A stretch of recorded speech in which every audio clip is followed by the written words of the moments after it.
समाज के प्रत्येक आयाम में कार्य करने वाले कई नेताओं, नौकरशाह, अधिकारियों, मंत्रियों को हम लगातार देखते रहते हैं। लेकिन एक ऐसा पक्ष भी है जो शांतिपूर्वक पर्दे के पीछे रहकर अनामिकता का भाव रखते हुए समाज में केवल समस्या ही नहीं बल्कि उनके उचित समाधान की सतत चिंता करता है। और वह चिंता किसी समय की मोहताज नहीं है, बल्कि आजीवन इसी चिंता में लगा हुआ रहता है। नमस्कार, यह है डीटी न्यूज नेटवर्क और आप देख रहे हैं द पत्रकार बाबू में विशेष बातचीत का दौर। मैं आपके साथ हिमांक चंद। आज के विशेष बातचीत के दौर में हमारे साथ मौजूद हैं शिक्षा संस्कृति उत्थान न्यास के राष्ट्रीय महासचिव मिस्टर अतुल कोठारी। आज के बातचीत में हम मिस्टर अतुल कोठारी से जानेंगे कि इस कोरोना काल में शैक्षणिक संस्थाओं की क्या अहम भूमिका रही है और आने वाले समय में क्या रहेगी। साथ ही जानेंगे शिक्षा नीति 2020 का जो ड्राफ्ट तैयार हुआ है उसके बारे में क्या इम्प्रूव है पुरानी शिक्षा नीति के आज के कंपैरिजन में। सर, आपका बहुत बहुत अभिनंदन हमारे शो विशेष बातचीत के दौर में। सर, धन्यवाद धन्यवाद। कैसे हैं सर आप? बस एकदम बढ़िया बढ़िया। अच्छा अच्छा। सर, सबसे पहला सवाल तो मेरा यही है सर। ना केवल भारत बल्कि पूरा विश्व इस कोरोना महामारी से ग्रसित है और इस समय ऑनलाइन एजुकेशन ही एक सबसे बेस्ट प्लेटफॉर्म है जिसमें लोग अपनी एजुकेशन को कैरी ऑन कर सकते हैं। तो सर, ऑनलाइन एजुकेशन और जो ऑफलाइन एजुकेशन है, प्रत्यक्ष और अप्रत्यक्ष शिक्षा, इसको आप किस तरीके से भिन्न देखते हैं सर? क्या आपके क्या विचार हैं इस पे? बहुत आपने एक वर्तमान में जो एक संकट समस्या है उसके समाधान दोनों बातें इसमें, ऐसा एक प्रश्न आपने पूछा है। जी सर। ऐसा है कि ऑनलाइन और ऑफलाइन यानी प्रत्यक्ष और परोक्ष रूप से जो शिक्षा की बात है दोनों, तो दोनों की आवश्यकता और उनकी उपयोगिता है। हाँ, लेकिन प्रत्यक्ष शिक्षा का ये विकल्प नहीं है। उसमें सहायक की भूमिका ऑनलाइन एजुकेशन कर सकता है। लेकिन अभी जो पिछले 1.5 वर्ष से हम सब लोग कोरोना महामारी के कारण अधिकतर लोग घरों में बंद हैं और विद्यालय, महाविद्यालय, विश्वविद्यालय सब बंद है। तो ऐसे समय में यही एक माध्यम ऑनलाइन एजुकेशन का है कि जिसके माध्यम से बच्चों तक शिक्षा पहुंचाई जा सकती है। आज हम भी बात कर रहे हैं तो ऑनलाइन है, तभी हम बात कर पा रहे थे, तो हम भी शायद बात नहीं कर पाते। जी सर, बिल्कुल। तो इस दृष्टि से, और दूसरी बात ये कि भविष्य के दृष्टि को ध्यान में रखकर भी हमारे दूर दराज के गांवों तक, जनजातीय क्षेत्र, पहाड़ी क्षेत्र तक शिक्षा को पहुंचाने के लिए एक अच्छा माध्यम ऑनलाइन शिक्षा हो सकता है। क्योंकि आज भी हमारे यहाँ स्थिति है कि दूर दराज के गांवों से लड़कियों को विशेष करके हम्म। उन अभिभावक शहरों में पढ़ाई के लिए, उच्च शिक्षा के लिए भेजना नहीं चाहते हैं। हम्म। तो ऐसे समय में वो लड़कियां घर बैठे ही पढ़ाई अपनी कर सकती हैं। तो इस दृष्टि से भी ऑनलाइन एजुकेशन का विचार कर सकते हैं। तो ये अभी आगे के दिनों में, जैसे विश्वविद्यालय अनुदान आयोग यूजीसी ने भी एक निर्णय किया है, जी सर। जिसको अंग्रेजी में ब्लेंडेड एजुकेशन कहते हैं, मिश्रित शिक्षा, जी।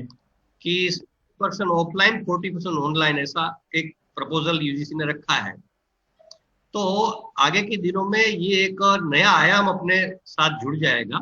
जी तो उस आयाम का भी जितना लाभ है, जितनी आवश्यकता और उपयोगिता है, उसको हमने स्वीकार करना चाहिए। सर, इस कोरोना काल में शैक्षणिक संस्थाओं का क्या अहम रोल रहा है? क्या उन्होंने किस तरीके से भूमिका निभाई है सर? ये तो बहुत अत्यंत महत्वपूर्ण प्रश्न आपने किया है। जी सर। क्योंकि मैं लगभग समझिए कि एक 45-50 साल से सुन रहा हूँ, जी। और 35-40 साल से सब मैं स्वयं बोल रहा हूँ कि हमारे शैक्षिक संस्थान टापू नहीं होने चाहिए। बिल्कुल सर। तो देश में अभी तक साधारण ये स्थिति थी कि हमारे संस्थान टापू जैसे थे। बड़े बड़े संस्थान है, एसी है, सब है वहां, लेकिन पास में झुग्गी झोपड़ी है तो उसका उनका कोई लेना देना नहीं है। तो ऐसी परिस्थिति में शैक्षिक संस्थानों की एक निश्चित भूमिका होनी चाहिए। शिक्षा संस्कृति उत्थान न्यास ने इस पर विचार किया। शिक्षा संस्कृति उत्थान न्यास ने पहले से ही जब से काम शुरू किया तब इस दिशा में कदम बढ़ाए हैं। लेकिन इस कोरोना महामारी में जब शुरुआत हुई गत अप्रैल में, मार्च अप्रैल से, तब हमने एक पत्र देश भर के शैक्षिक संस्थानों को भेजा था कि इस कोरोना महामारी में शैक्षिक संस्थान क्या क्या कार्य कर सकते हैं। और बाद में अभी दूसरी लहर आई तो उसमें भी हमने एक पत्र भेजा। जी और आनंद इस बात का है कि हमारे साथ जुड़ी संबंधित ऐसी देश में सैकड़ों संस्थाओं ने ये भूमिका का निर्वाह किया है इस बार। तो मैं समझता हूं कि शैक्षिक संस्थान एक टापू नहीं होना चाहिए। समाज के सुख दुख में सहभागी होने वाले, समाज को निर्देश करने वाले, मार्गदर्शन करने वाले संस्थान बनने चाहिए। और इस दिशा में धीरे धीरे कार्य शुरू हो गया है। तो मुझे लगता है कि देश में अभी लगभग समझिए कि 1000 विश्वविद्यालय और उच्च शिक्षा के संस्थान हैं। जी 40,000 से अधिक महाविद्यालय कॉलेज है और लगभग 18 लाख से ज्यादा विद्यालय स्कूल है हमारे देश में। अगर ये सारे संस्थान धीरे धीरे इस दिशा में अगर कदम बढ़ाते हैं तो मैं समझता हूं कि भारत में कोई भी समस्या निर्माण होती है उनका समाधान हमारे पास उपलब्ध होगा। बिल्कुल तो सर। इस दिशा में वातावरण बनाने का एक प्रयास किया जा रहा है। और इस कोरोना महामारी में अनेक संस्थानों ने मास्क बनाए, सैनिटाइजर बनाए, इवन वेंटिलेटर तक बनाए कुछ संस्थानों ने, तकनीकी संस्थानों ने। जी और सर। साथ साथ कई संस्थानों ने समाज को खाना देने का काम, सरकार के सहयोग के लिए क्वारंटाइन सेंटर खड़ा करने के लिए अपने संस्थान दिए।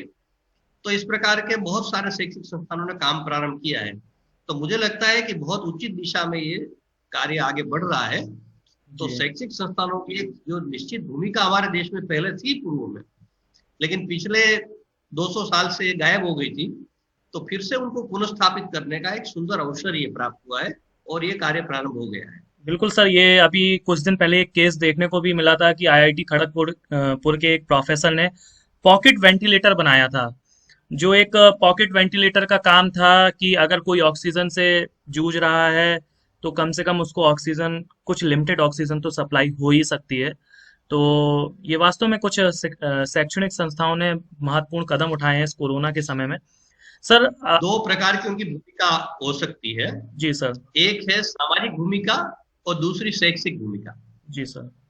तो सामाजिक भूमिका की तरह जो इस प्रकार के लोगों को उन्होंने मास्क बांटे, सैनिटाइजर दिए, खाना दिया, आदि आदि काम किए, हम्म। वो एक सामाजिक भूमिका है इस समय। शैक्षिक भूमिका ये है कि हमने एक कार्य शुरू किया है एकेडमिक दृष्टि से कि कोरोना के साथ और कोरोना के बाद शिक्षा में क्या क्या बदलाव परिवर्तन आवश्यक है। तो इस दृष्टि से ये काम शुरू हो गया है।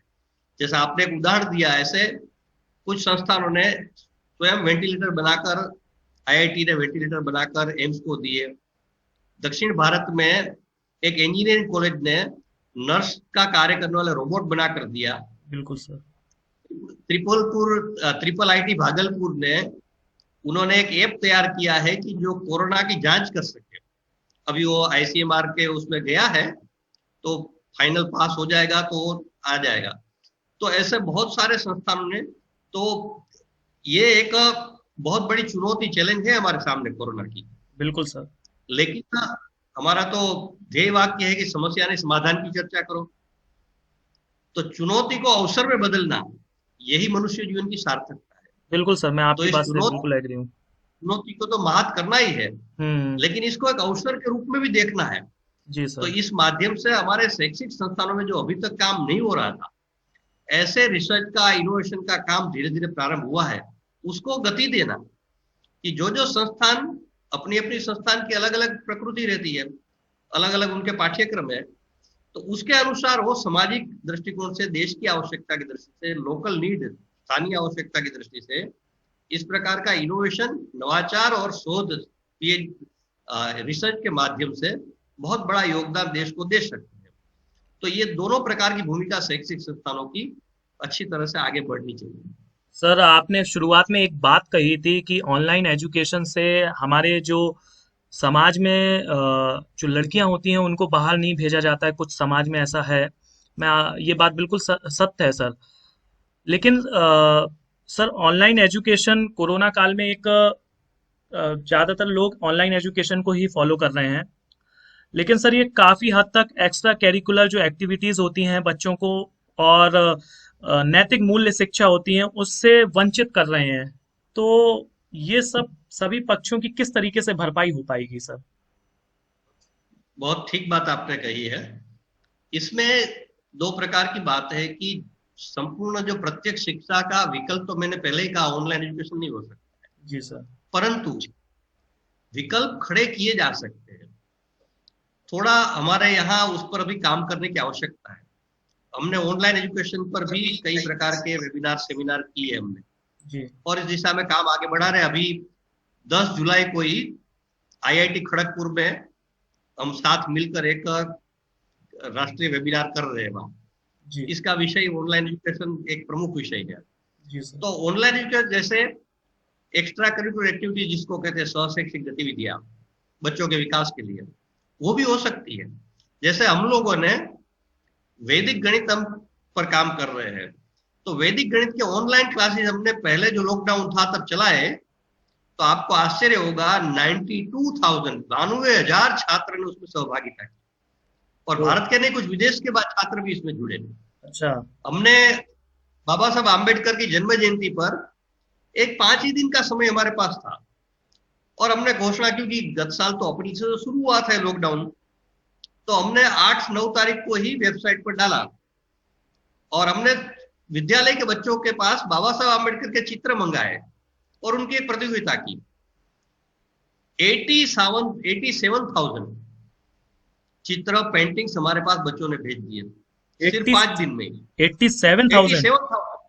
ओ माय हाँ, गॉड। और इसके कारण हमको 8 दिन परिणाम देर से देना पड़ा, क्योंकि हमको लगा था कि ये तो पहला ही प्रयोग था हमारा भी, जी। कि 200 400 500 चित्र आ जाएंगे पेंटिंग्स, तो भी बहुत अच्छी बात होगी। लेकिन बाढ़ आ गई चित्रों की। तो इस प्रकार की अनेक प्रकार की एक्टिविटीज ऑनलाइन माध्यम से भी बच्चों के विकास के लिए की जा सकती है।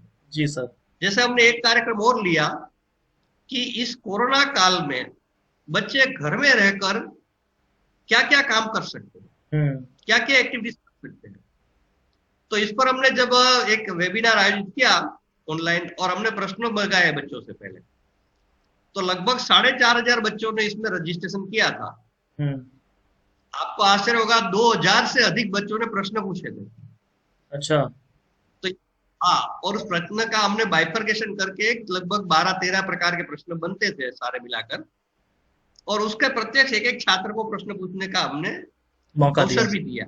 हम्म। हाँ, और फिर हमने इसका एक पेपर प्रारूप तैयार करके सारे बच्चों को ऑनलाइन भेजा हमने, कि बच्चे घर में रहकर अपने विकास के लिए घर में भी एक सहयोगी की भूमिका के रूप में अपने शैक्षिक दृष्टि से और सामाजिक दृष्टि से क्या क्या काम कर सकते हैं, ऐसे चारों विषय का समावेश करते हुए हमने एक पेपर तैयार किया है। वो हमने सारे बच्चों को फिर भेजा। तो इस प्रकार के एक सामाजिक दायित्व को छात्रों में जगाना, यही तो नैतिक मूल्य है, और क्या है। बिल्कुल सर। तो आपको आप तो जानते ही है कि जब ये राम जन्मभूमि का अभियान उनका। चला, जब मंदिर निर्माण के, जी। तो देश में लाखों बच्चों ने अपना योगदान दिया, दिया है सर। अपने साथ छोड़कर उसमें दिए। बिल्कुल। तो ये नैतिक मूल्यों की बात भी कुछ मात्रा में ऑनलाइन की जा सकती है। लेकिन क्या है कि अभी हमारी दृष्टि इस तरफ कम गई है, क्योंकि नया कॉन्सेप्ट है हमारे सामने। तो इस प्रकार हम इस ऑनलाइन एजुकेशन के माध्यम से भी इस सारी बातें धीरे धीरे की जा सकती है। ये दिशा में प्रयास प्रारंभ किया है, और इसको धीरे धीरे विस्तारित करते जा रहे हैं। तो कई संस्थाएं इसको आगे बढ़ा रही है। तो सर। ये बातें करने का प्रयास सफल हो सकता है। सर बिल्कुल, ये आपने जिस तरीके से बताया शैक्षणिक संस्थाएं लगातार आगे आ रही हैं कोरोना काल में, चाहे वो सैनिटाइजर को लेकर के हो या फिर मास्क को लेकर के हो या फिर विभिन्न विभिन्न तरीके की वेंटिलेटर्स या सब कुछ अवेलेबल करा रहे हैं। लेकिन सर अब आगे की बात अगर मैं करूं, इसके अलावा तो वर्ष 2020 में सरकार के द्वारा नई शिक्षा नीति का ड्राफ्ट लाया गया है। सर इस पे क्या कहेंगे आप? ये शिक्षा नीति किस हद तक सफल कारगर हो पाएगी सर? ये नीति बहुत ही अच्छी नीति है। जी। स्वतंत्र भारत में पहली नीति भारत केंद्रित नीति है। कि जिनका संपूर्ण केंद्र भारत ही है। तो इस दृष्टि से ये नीति तो बहुत ही अच्छी है। प्रश्न ये हमारे देश में सबसे बड़ा है कि इसका इम्प्लीमेंटेशन, क्रियान्वयन ठीक ढंग से हो जाए। पहले भी जो नीति आई थी, सबसे पहली नीति 1968 में आई थी। दूसरी नीति 1986 में आई थी, 86 में आई। 1986 में। जी सर। इसके पहले भी कई आयोग बने, राधाकृष्ण आयोग बना, मुरली आयोग बना, कोठारी आयोग बना। कोठारी आयोग बना। इन सब में भी इनकी सबकी अनुशंसाएं भी अच्छी थी, जी। लेकिन दुर्भाग्य से उसका क्रियान्वयन, इम्प्लीमेंटेशन नहीं हुआ। इस कारण हमारी शिक्षा की प्रगति होने की जगह हम पिछड़ते गए शिक्षा। तो इस बार जब से ये शिक्षा नीति घोषित हुई है, तब से हमने इस पर काम शुरू किया है और शैक्षिक संस्थानों के माध्यम से हम सारा काम करते हैं। इस नीति को अच्छी तरह से, सुचारू रूप से क्रियान्वित, इम्प्लीमेंटेशन कैसे हो जाए, इस पर हम लोग लगे हुए हैं। जी। अभी 1 साल पूरा होगा 29 जुलाई को इस नीति को। Yes sir. तो तो 1 साल में क्या क्या लोगों ने प्रयास किए और कैसे सफल हुआ है, कितना हुआ है, क्या नहीं हुआ है, इस दिशा में भी हम कार्यक्रम आगे के दिनों में लेने वाले हैं। जी। तो इस तरह से नीति जो आई है, इसको एकदम योग्य नीति है। अगर इस बार इम्प्लीमेंट हम नहीं कर पाए तो बहुत ही परिणाम गलत होगा, फिर और हम पिछड़ जाएंगे सर। लेकिन अच्छी बात है कि इनकी शुरुआत हो गई है क्रियान्वयन। जी। केंद्र सरकार ने भी अपने कदम उठाना प्रारंभ किए हैं, कई राज्य सरकारों के भी अपने टास्क फोर्स बनाए हैं, और हम जैसे सामाजिक स्तर पर काम करने वाले लोग भी काफी इसमें सक्रिय हैं। तो इस बार प्रयास है कि ये अच्छी तरह से क्रियान्वित हो जाए, क्योंकि इसमें बच्चों के समग्र विकास की बात है। इस नीति में बच्चों को वोकेशनल एजुकेशन, व्यावसायिक शिक्षा, स्किल डेवलपमेंट की बात है, नैतिक मूल्यों की बात है। तो ऐसी सारी बातें हैं इस नीति में जो अपने को चाहिए शिक्षा के लिए। तो इस तरह से नीति बहुत सुंदर है। हम सब ने मिलकर इसको क्रियान्वित करने, इम्प्लीमेंटेशन के लिए अधिक प्रयास अच्छी तरह करने की आवश्यकता है। सर, आपने बताया कि पूर्व में 2 शिक्षा नीति आई थी, 1986, 1956 के आसपास सर, 68 के आसपास। लेकिन सर उस टाइम पे उसका इम्प्लीमेंटेशन अच्छे से नहीं हो पाया। सर अब ये कोरोना का काल चल रहा है, कोरोना का समय चल रहा है, तो इस समय भी सर क्रियान्वयन, इम्प्लीमेंटेशन होने में कहीं ना कहीं तो बाधा आ रही होगी, कहीं ना कहीं ऑब्स्टेकल्स आ रहे होंगे। तो किस तरीके से सर ये क्रियान्वित हो पाएगी सर इस कोरोना के समय में, जो आप लोगों के द्वारा शिक्षा नीति बनाई गई है? ऐसा है कि शिक्षा नीति तो सरकार ने बनाई है, हमने तो सुझाव दिए थे। हाँ सर, वही सुझाव आप लोगों ने जो दिए हैं। तो ये नीति का क्रियान्वयन की दृष्टि से जब नीति घोषित हुई तो हमने उसी समय से प्रयास प्रारंभ किए जी। और हमने एक शुरुआत में, देखिए कोरोना की, मैंने जैसे कहा कि कुछ कोरोना के कारण हमारी मर्यादाएं आती है, लेकिन कई विशेषताएं भी लाभ होती है। देखिए आज मैं कहीं मुझे जाना है, मान लो कि मुझे काशी हिंदू विश्वविद्यालय बुलाते हैं, तो मुझे जाना है तो कम से कम 1 दिन पूरा निकालना पड़ेगा। लेकिन काशी हिंदू विश्वविद्यालय मुझे बुलाते हैं, ऑनलाइन मुझे संबोधित करना है, तो मेरे पास 1-1.5 घंटे का समय होगा तो मैं कर लूंगा। बिल्कुल। तो इसलिए ऑनलाइन हमने बहुत सारे वेबिनार, सेमिनार किए। मैं समझता हूं कि इस 1 साल के लगभग हमने 400 से ज्यादा सेमिनार, वेबिनार किए हैं जी। तो इस प्रकार बहुत सारे हमारे अलावा भी लोग कर रहे हैं। तो एक वातावरण पहले बनाना पड़ेगा कि भाई नीति क्या है, क्योंकि लोगों में जागरूकता लाना शिक्षा क्षेत्र में विशेष करके। बिल्कुल सर।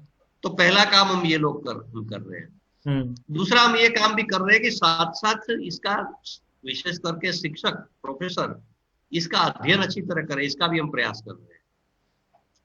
और तीसरी बात, हमने प्रत्येक यूनिवर्सिटी को भी निवेदन किया था, राज्य सरकारों को पत्र लिखा था कि राज्य सरकार और यूनिवर्सिटी के स्तर पर इसके क्रियान्वयन हेतु एक टास्क फोर्स बनाया जाए सभी स्तर पर।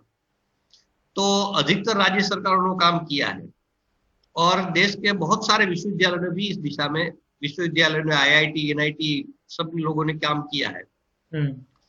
तो इस प्रकार से एक इस नीति में दूसरा बात यह है कि इस नीति में बहुत सारे आयाम हैं, नई बातें हैं। तो शुरुआत में हमने सिर्फ जन जागरण के लिए वेबिनार सेमिनार किए।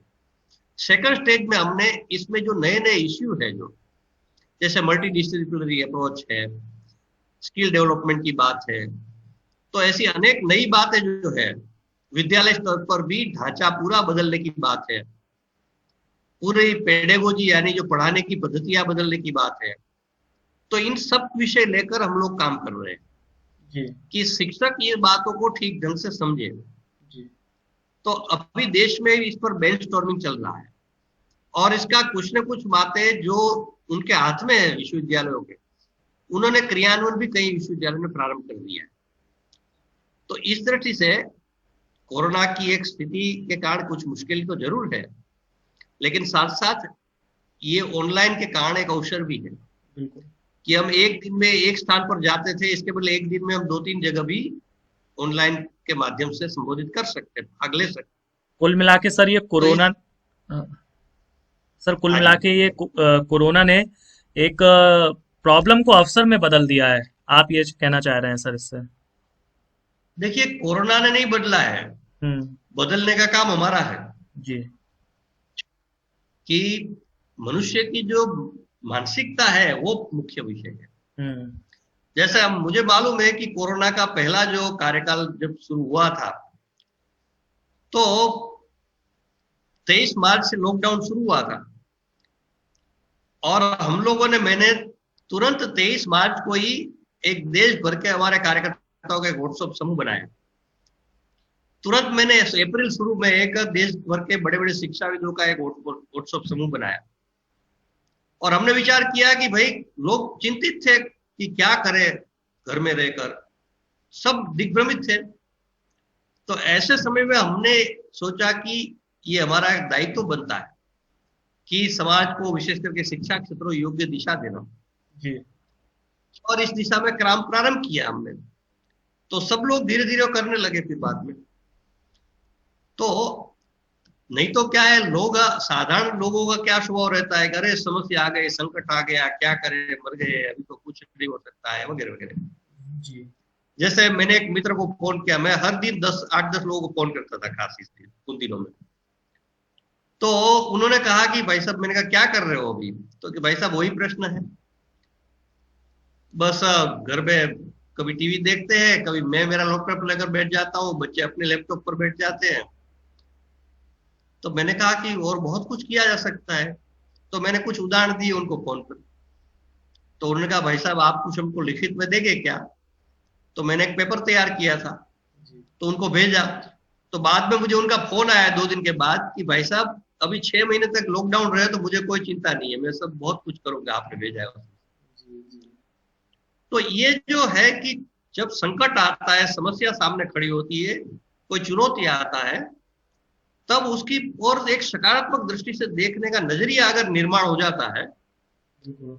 तो फिर उस चुनौती को तो कुछ कष्ट सहन करना ही पड़ेगा। बिल्कुल। जो किया है परिवारों में, जिसको कोरोना से प्रभावित हुए, जिनकी मृत्यु हुई है, तो कष्ट है ही हमारे सामने। जी। जी। लेकिन ऐसी परिस्थिति में भी हम बहुत कुछ अच्छी बातें कर सकते हैं, और एक नई दिशा प्राप्त हो सकती है। तो ये दृष्टि की जरूरत है। इस दिशा में बहुत कुछ अच्छा प्रयास अभी देश में चल रहा है। सर आखिरी सवाल आपसे यही है सर, कि आप और आपका जो संस्थान है, संगठन है, वो छात्र और छात्राओं को क्या दिशा निर्देश देना चाहता है, क्या एक सुझाव देना चाहता है सर?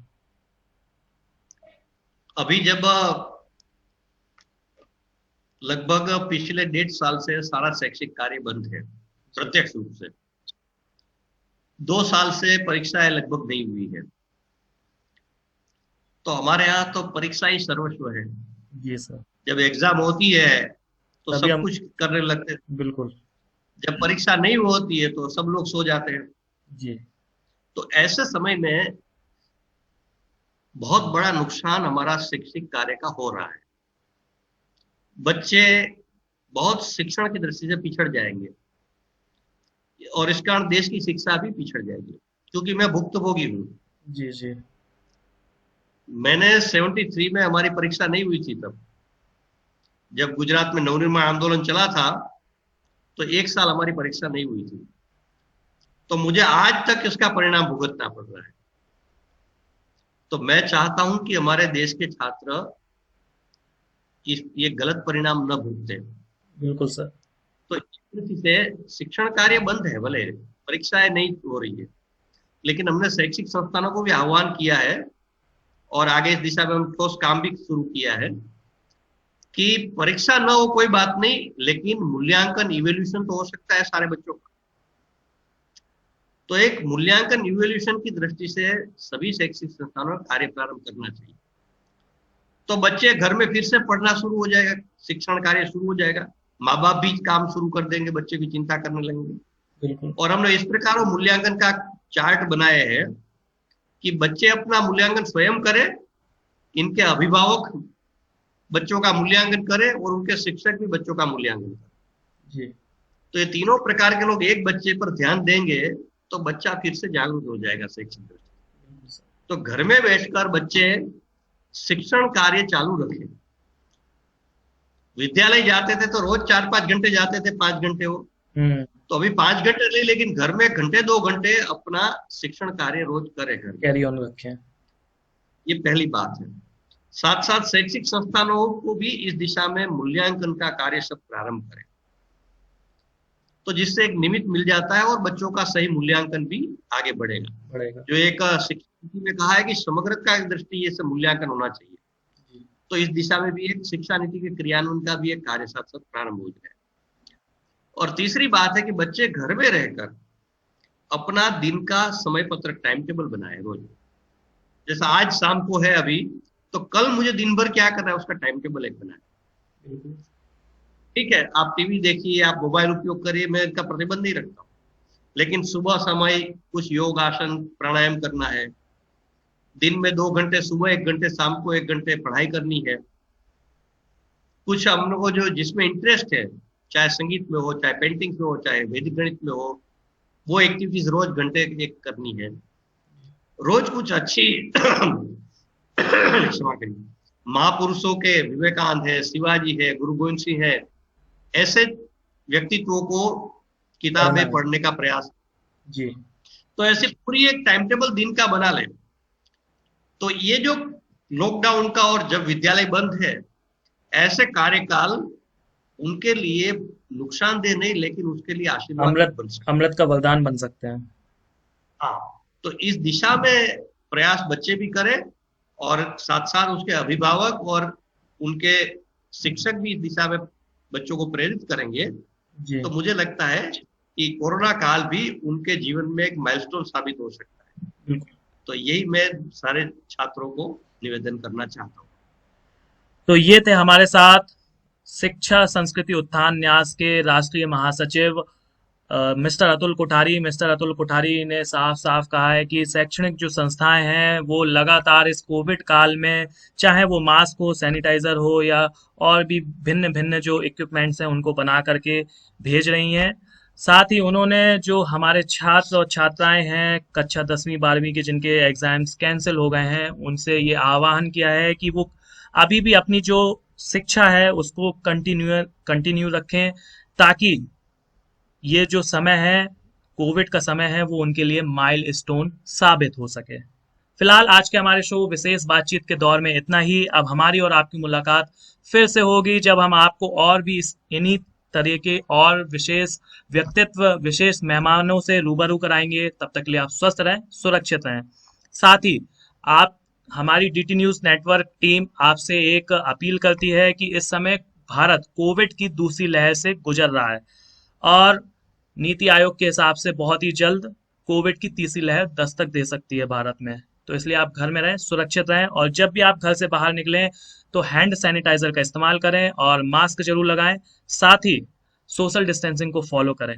अगर सही वक्त आ गया है तो वैक्सीनेशन जरूर करवाएं, क्योंकि अगर कोविड से जीतना है, कोविड मुक्त होना है भारत को, तो एक वैक्सीनेशन ही सफल कारगर उपाय है। धन्यवाद। Thank you sir.